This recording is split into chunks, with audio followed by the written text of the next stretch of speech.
to invite two of my favorite people, Michael D'Ambrose and Deborah Borg.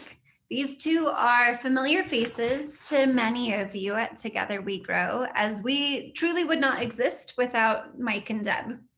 Deborah Borg is the current board chair for Together We Grow and also leads human resources and communication for Bunge. Mike D'Ambrose has helped to found Together We Grow and recently led the HR function for ADM, although he recently left to take the top HR role with Boeing. For those of you just tuning in, I'm Kristen Kirkpatrick, the Executive Director for Together We Grow, an industry consortium of modern food and agriculture companies, NGOs, members of academia, and the government, united to ensure that we have the talent pipeline we need to drive the innovation that will allow us to feed the future. If you have questions during this discussion, please add them in the chat, and we will try to weave them into the discussion at the end of our conversation if time allows. I am going to open it up with you, Deb, and I am hoping that you will be able to talk to us a little bit about your leadership this past year for Together We Grow, for Bunge, and the industry. I know I've been so honored to get to talk with you and hear from you about the challenges and opportunities that Bunge has been able to tackle, and obviously the enormous leadership you bring to us as a national industry consortium. And so I'm curious if you can talk with us a little bit as you speak with your employees globally. What are the fundamental ways that you think our ideas about work are changing, and how does our industry need to respond? What do we need to be doing right now?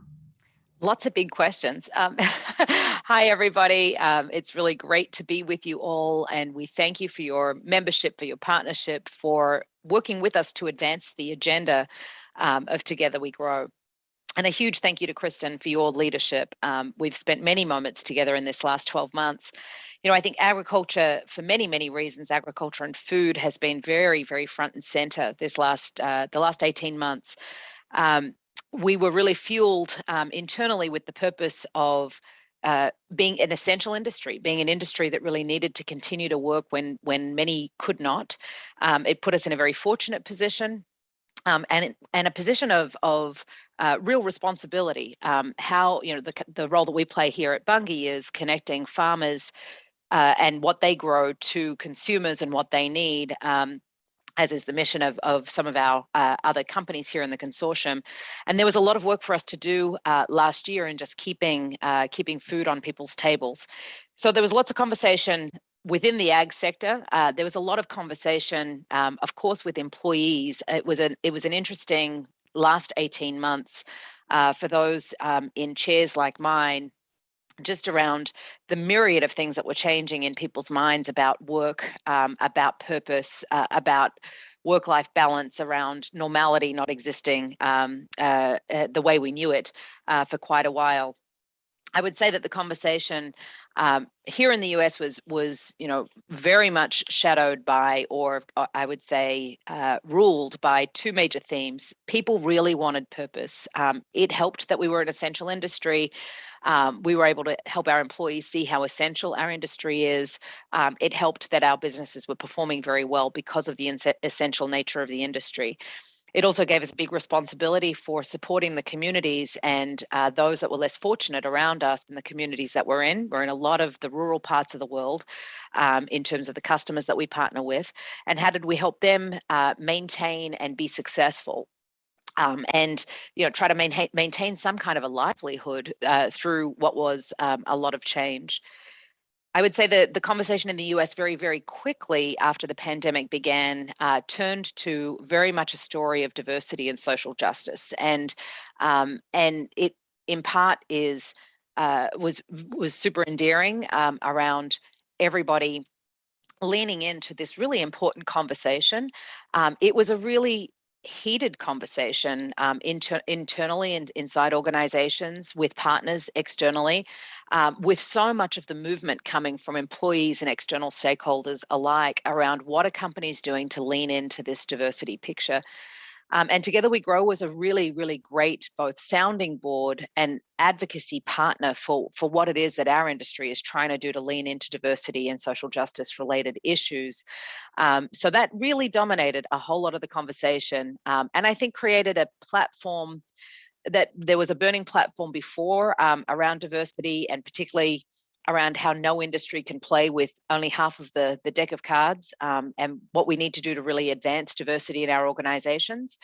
But this really, really built the momentum in a good way. I think it created yet another burning platform for us all to focus on and say, well, what are we going to lean into do individually as companies and collectively, and consortiums like this become super important for us to lean into the collective, because it will take quite an ecosystem to solve the diversity challenge that's ahead of us. That is, I think, such keen insights, Deb. And I'm curious, particularly as we continue to have these really big things shift in our industry. We've got a war for talent, we've got these global concerns that I know that you are thinking about day in and day out. In that context, how do you think that the need for diversity, equity, and inclusion work will continue to change from your CEO and your board of directors and then across the industry? What kind of things do you think that we need to be able to continue to advance the ball? And where do you think we face challenges in the coming year? Yeah, I think, again, diversity has always been on the agenda and always been an important part of the agenda. I think more and more now there is an over-indexing of, it's not enough to say that there aren't enough people out there that don't look like us that want jobs like this. So I think there's much more of a drive from companies like mine and from senior leadership in companies like mine to say, if you don't see what you need to see, go and create it. And again, I think Together We Grow plays a really important role, and the consortium members in helping us create that. I think it's looking for underrepresented portions of the community that wouldn't have thought about ag as a career for them. And part of that is how we brand ourselves in ag. What are the types of jobs that exist?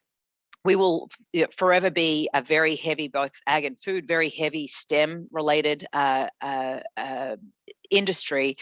But not a lot of people know what kinds of jobs really exist inside the industry. So again, it's a really exciting industry to be part of. We serve a very noble purpose, and I think that's a really important part of the rhetoric going forward for people as they start to think about perspective and everything that the pandemic kind of created. People want to work somewhere where they can make a difference, where it's bigger than them, and this industry has that in spades. So I think it's really around, are we encouraging early youth to join the pipeline?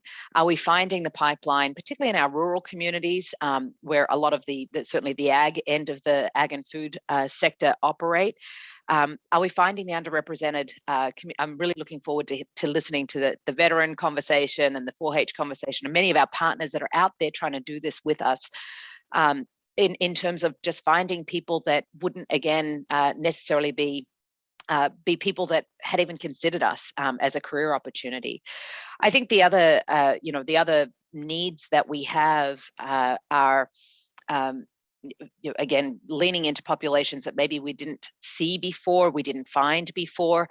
I think the work that we lead inside companies this year particularly, whilst we've been doing a lot of work for a long time around removing systemic issues that exist and systemic bias that might exist, we've really lent into it much more heavily this year. So everything from 7-year background checks and why they're even relevant in today's world, and what kind of portions of the community do we miss out on because we have these really stringent things that have just been in place for a long time, to how do we access veterans that are really skilled and want to come back into the workforce and will go back to rural parts of America where they came from. So I really think that companies like ours, like Bunge and like our partners here with Together We Grow, and I'm sure even Boeing and other companies are really looking for, how do we expand that population across rural America particularly? I think you're touching on so many of the foundational shifts that we're seeing in terms of where people want to live, what they expect out of flexibility, and the ability to be able to live in different parts of the country than perhaps you have been able to do so in the past. And I want to welcome Mike D'Ambrose into this conversation as well. It sounds like the technological challenges today are something that we're all getting used to, I think. And it sounds like, Mike, your computer crashed right before this meeting, but we've got you on by phone. Is that correct? Maybe. Not yet, Kristen. Sorry to hop in here. It's like Zoom's having technical issues as well. We're trying to get them in. Sorry. No worries. Deb and I can talk. We can talk forever. We can talk forever and entertain ourselves and everybody else. No problem. And we will hear Mike's got such a distinctive voice, so I'm sure he'll pop in whenever he gets his computer stuff sorted. Absolutely. Well, Deb, I would love to know, I know that Bungie in particular has been thinking about flexibility in the workplace, which is one of those core things, I think, that, our industry hasn't always provided an enormous amount of flexibility. That's not been what we've been known for. That's not been part of the norm. And I know that's something that Bungie and all of our member companies have been really thinking through, how they respond to what their current employees want and how they remain attractive in this current labor market. Do you want to talk a little bit about what you see as those big challenges and how you hope this industry will respond? Yeah, certainly more flexibility than what we had in the past is the answer. I think companies are looking for the balance of retaining culture and the sense of community that exists when people can come face to face with also a big portion of the workforce in companies like ours that physically do have to go to a location every day to get the work done that they need to get done. And if it wasn't for the 15,000 women and men inside Bungie that went inside facilities and ports and silos every day, and we're in farmlands talking to farmers every day, and physically taking their products to a place, to a storage facility, we wouldn't make any money as a business. No one would be employed. We wouldn't be serving our economic purpose to the greater stakeholders that we serve. So we're trying to find the balance of, there is a good portion of the population that will need to go into physical workspaces. There is also a good portion of the population that don't have the need to go into a physical workspace every day. And that gives us great access to expand the talent set that we would typically hire from. So, I think for us, and we've put in place ongoing flexibility post the pandemic. We see a lot of our peers, competitors, et cetera, doing the same. I think everyone's going to figure out what the right balance is for their own company as they go forward. We're trying to take the approach of not over controlling it and saying, look, we have an expectation that you're in the office more often than you're not in the office. We want FaceTime. We think that that's a really important part of how we collaborate and create together and celebrate together. But as long as you're in an office facility, the majority of your time, you'll figure out what timings work best for you. Some of our colleagues with Together We Grow as well have been a more fixed, it's 3 days a week in the office. Others have gone to the extreme of saying, we'll hire you wherever you are. And so I think every company is kind of finding their balance of what works for them. For us, again, there are some jobs where, they don't need to physically be done in an office every day. And for those jobs, we do think about, if they don't need to physically be done in an office every day, where is the best talent market for us to be able to source that talent from? Can we open the borders? We also come at it from a very, I would say, capitalistic view of, do we need to be paying high paid salaries in this country if that work can really be done anywhere? And I think that's the balance that, will start to normalize itself. That, I think there's a bit of a fear, particularly for the older industries like ours and some of the senior leaders in the older industries like ours, that only know work to ever be done in a physical office 100% of the time. And so I think there's a fear of, it's going to be Lord of the Flies and everyone's going to want to work from Bermuda. And I don't subscribe to the same fear. I think that our philosophy here is treat people like adults, set the right expectations, and show them the reason that they come into the office every day. We've been coming back into the office on a voluntary basis here in St. Louis, where we're headquartered, for the past, I would say, 8 months already. And people love being back in the office. You know, the sense of community. Now they don't love being back in 5 days a week, but they do enjoy the sense of community that gets created and the sense of celebration and creation. And it's been such a wonky way to work for the last 18 months. I think that there's still a novelty of coming back into the office every day. But again, companies, I think, need to find the balance. I think it does create a great advantage for us in the talent market to think outside of the borders of, does it physically need to be here in St. Louis, or is the hiring population or pool much broader than that? And that'll change who we partner with from a university perspective as we go forward. You know, that'll change what we're doing. You know, our rural communities and where we have facilities will always be true. We will always need people in those facilities. But in terms of partnerships that we can do across the nation here in the United States, that will start to shift because we'll be looking for the best quant data scientists that can join us, not necessarily those that went to WashU or one of the local universities here. So I think it changes the dynamic a little bit. Which I think is exciting in so many ways. And what I hear you saying is it's not just been constant change management and you're navigating sort of this quicksand of changing expectations, but also that there's so much opportunity for us because we do have purpose in spades, because coming to the office is something where you see value because you know you are contributing to something that is bigger than any of our entities. Yeah.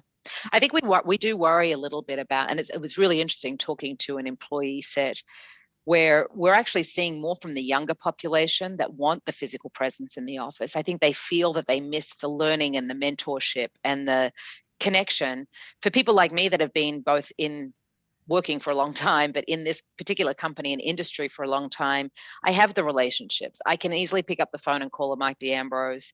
And those things are super, super helpful and were very helpful to navigate working through the pandemic, both within the company and also the broader community an ecosystem that I work with in my role. So I already had those relationships built. We do worry and think about those that haven't yet built them and that are at different stages of their career. We ran an internship program completely remote in 3 continents this year, and it was weird for those interns to never see the inside of an office and what it looked like and how we actually do business. And we really tried very hard to keep them connected and to give them a great experience that felt as close to a collaborative experience as you could get while you were sitting in your living room somewhere working. It was a really great test case.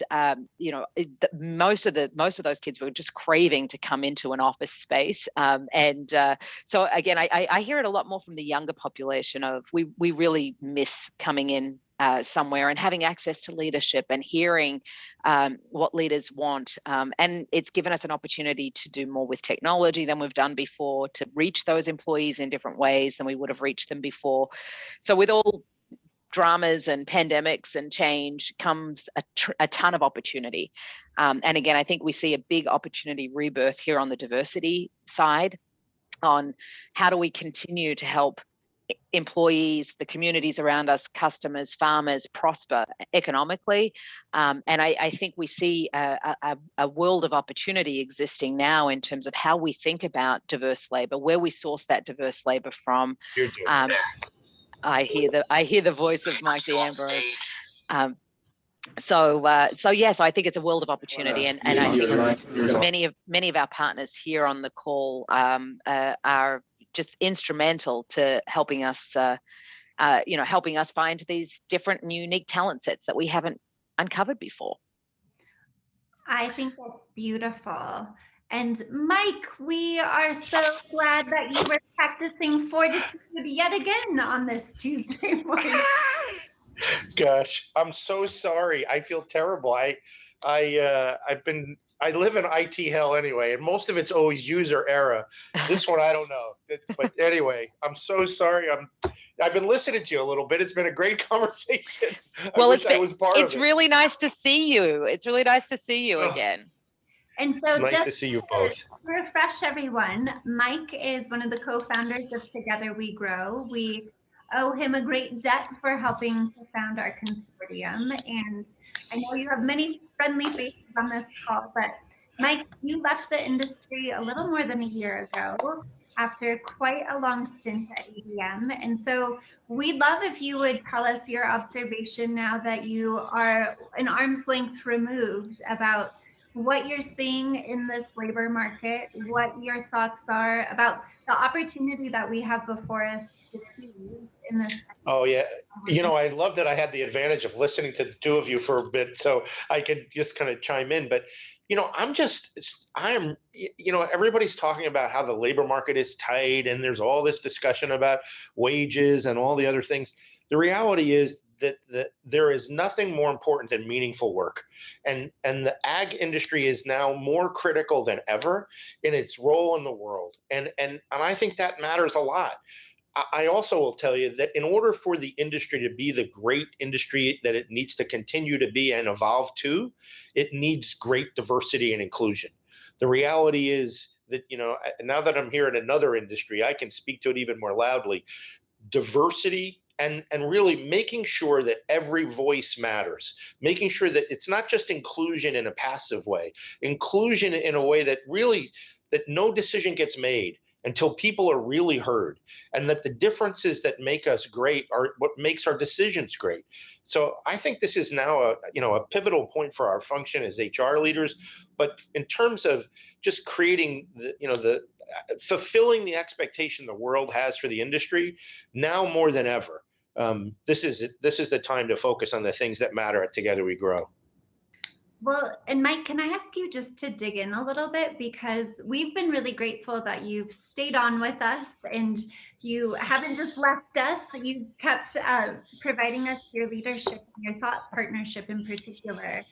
But you have been doing some really tremendous things at Boeing since you took the top job. And I was curious if you would spend a few moments telling us a bit about your new work and what you continue to see as the opportunities for all of us. Well, it's been, many of you don't know this, I'm a pilot. So I have been watching Boeing my whole life as so to me, getting a chance to see everything made has been pretty fun. But from an HR perspective and from a people perspective, we're a company that had some pretty significant tragedies occur, and that we all wish didn't occur. And when we talk about the importance of everyone's voice, it has more meaning than ever. So at Boeing, we have a program called Seek, Speak, Listen. And in fact, every single leader, everywhere we go, we are working on seek that voice. Every voice matters. And in telling everybody that your voice matters, we're also telling them that they matter. And in fact, it's the differences that we celebrate. So whether it was, is there an issue on an airplane? Is this manufactured right? Is there another problem? Everywhere we go, we seek the voice out, and we're training all of our people to seek. So even our performance management system, most companies work on performance management from the manager down. I've been doing it my whole career, frustrated to no end. So, we've put in all these other things. We're actually turned it around. We're now focusing performance management on the individual level, asking people to be accountable for seeking feedback. And we're training our entire workforce on how to seek feedback and then incorporate that feedback into their own performance, along with their manager. So it's a totally different approach, but I'll tell you, it's having major impact on where we are. We also have one other weapon, and Kristen, I'm going to give you credit because you taught me this, and Deborah, you live this, but it's called transparency. And there is nothing more important than transparency, and it's what we did. So at Boeing, we issued what we believe is the most transparent diversity, equity, and inclusion report of any major corporation. And there were a lot of nervousness. Oh my gosh, we're not good at everything. Oh, gee, we're really going to be transparent. And you know what happened? It caused a sense of urgency for us to get better. And we're proud that we put a stake in the ground, and we're proud to be even more transparent forward. Even internally, transparency is how we drive a sense of urgency. So when we have an issue, we present it all the way up through our executive team and even to our board. And we say, so what are we doing to fix it? And we bring people to the room to help fix it through Seek. So, I mean, a lot of the things I learned from great companies, that are part of the, Together We Grow. But I'm excited. The other thing that we're doing, which I will tell you, is that one of the things I learned from the industry is the power of rural, the rural world itself, where great talent sits. And I think recruiting differently than we do right now, which is always thinking of the worker that's going to be in the office or in the facility every day, but managing how we recruit for really remote workers. And we build an environment around how to make remote work successful. Maybe even more than that, one final thing, and I know I'm rambling, but I don't think it's enough for anybody to have just a great career. I don't think it's enough for companies to say, so-and-so's done wonderful. They've been promoted. They've been great. They've been really impactful. I think companies fail when that happens, unless they can say one other thing, which is that everyone leads a great life. And so at Boeing, my mission is to make sure that we're that large company where people have great careers and they live great lives. So whether it's important for them to be a great parent, a great child, a great significant other, a great skier, a great writer, a great book reader, whatever is important, life's short. And we believe that when we have happy people who work for us, people who live whole, great, successful lives, that they become great at everything, not just work. And we think that's important. That's so beautiful. And I know that that's something that Deb's been embodying in her work and her approach as well.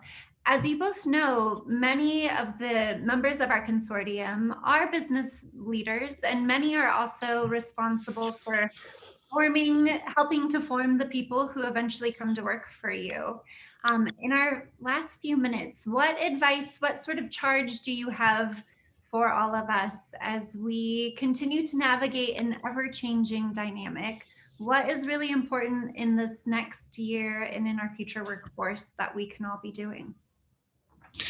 Yeah, thank you. I recently read an article that highlighted this, but I would say it's something I've always believed, and it's just a single word, but it's a big word: empathy. I think one of the things we need to do is recognize that all of us have been through a lot. This COVID situation, all the variabilities around the globe, trying to keep our people safe and our families and loved ones safe, has put a lot of pressure on people. And I think, as I've always said, we have a lot of policies and practices in business. We're trying to achieve great outcomes, but it's the exceptions that make us great. And that comes from empathy. It's always just trying to follow a rule that says, how would I want to be treated if I was in that same situation? And when we follow that simple rule of empathy, and it demonstrates great care, we become the employer of choice. We become the company that succeeds against other odds, and we attract the talent, the diversity that we seek to make great decisions. Yeah, I have the exact same view as you, Mike. And as I was thinking about heading into this, the message I would give to our partners in academia, in higher education, is to help us create good people that have empathy, people that have compassion. We do great at quantitative STEM. It's a wheelhouse for the United States, and I think a tremendous backbone that we have on technical training.